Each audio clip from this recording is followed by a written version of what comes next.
Right ఇక తిరుపతి నగరం 890వ ఆవిర్భావ దినోత్సవం సందర్భంగా తిరుపతిలో వేడుకలను ఘనంగా నిర్వహించారు. అలిపిరిలోని శ్రీవారి పాదాల మండపం వద్ద కొబ్బరికాయలు కొట్టి అన్నప్రసాదాల వితరణగా భక్తులకు అందజేశారు. ఆధ్యాత్మిక క్షేత్రంలో జన్మించడం జన్మజన్మల పుణ్యఫలంగా భావిస్తున్నామన్నారు. నిత్య కళ్యాణం పచ్చతోరణంగా విరాజిల్లుతున్న తిరుపతి నగర ఆవిర్భావ వేడుకలను అధికారికంగా నిర్వహించాలని కోరారు. శ్రీవారి ఆలయ ద్వారాలు తెరిచే మొట్టమొదటి యాదవ కులస్థుడైన సరభయ్య యాదవ్ విగ్రహాన్ని ఏర్పాటు చేయాలని కోరారు. టీటీడీకి సరభయ్య యాదవ్కు విడదీయరాని అనుబంధం ఉందన్నారు.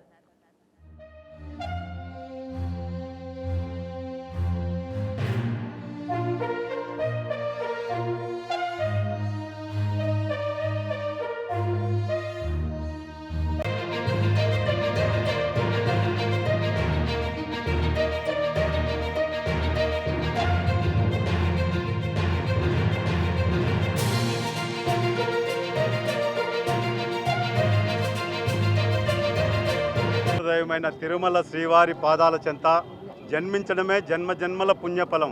అలాంటి పవిత్రమైనటువంటి తిరుపతి ఆవిర్భావ దినోత్సవాన్ని 896వ సంవత్సర ఆవిర్భావ దినోత్సవాన్ని ఇక్కడ స్వామివారికి టెంకాయలు కొట్టి భక్తులకు అన్నప్రసాద వితరణ చేసి అందరికీ కూడా తిరుపతిలో పుట్టిన ప్రతి ఒక్కరికి కూడా శుభాకాంక్షలు తెలియజేయడం ఆనవాయితీగా వస్తుంది.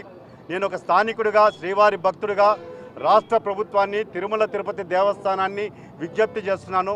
దయచేసి తిరుపతి ఆవిర్భావ దినోత్సవాన్ని అధికారికంగా ప్రతి సంవత్సరం కూడా వైభవంగా చేయండి.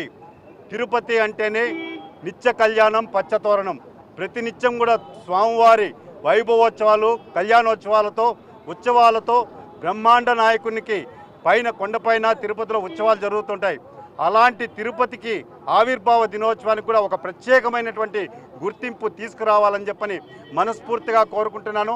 అదేవిధంగా ఎవరైతే యాదవులకు ఆది గురువుగా ఉన్నటువంటి శరభయ్య యాదవ్ గారి విగ్రహాన్ని ఏర్పాటు చేయాలని చెప్పని మేము గతంలో కూడా కోరడం జరిగింది. 897వ సంవత్సరంలో అడుగు పెడుతున్న సందర్భంగా ఈరోజు ఈ ఉత్సవాన్ని ఘనంగా కూడా శ్రీవారి పాదాల చెంత డిఎం భాస్కర్ కానీ హేమంత్ కానీ వాళ్ళ మిత్ర బృందం కానీ అందరూ కూడా ఘనంగా కూడా ఈ తిరుపతి ఆవిర్భావ దినోత్సవాన్ని భారీ ఎత్తున కూడా నిర్వహించుకుంటూ ఈరోజు స్వామివారి చెంత ఈరోజు టెంకాయలు కొట్టి ఆయన ప్రార్థించడం జరిగింది.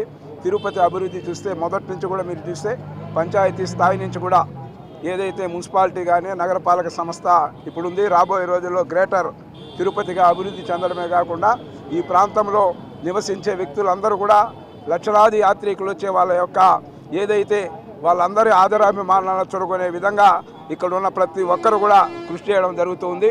అదేవిధంగా ఏదైతే శరభయ్య యాదవ్ విగ్రహాన్ని ఈ తిరుమలలో ప్రతిష్ఠించాలని రాష్ట్ర ముఖ్య Please subscribe to YK TV Network. Please subscribe to YK TV. Please watch YK News.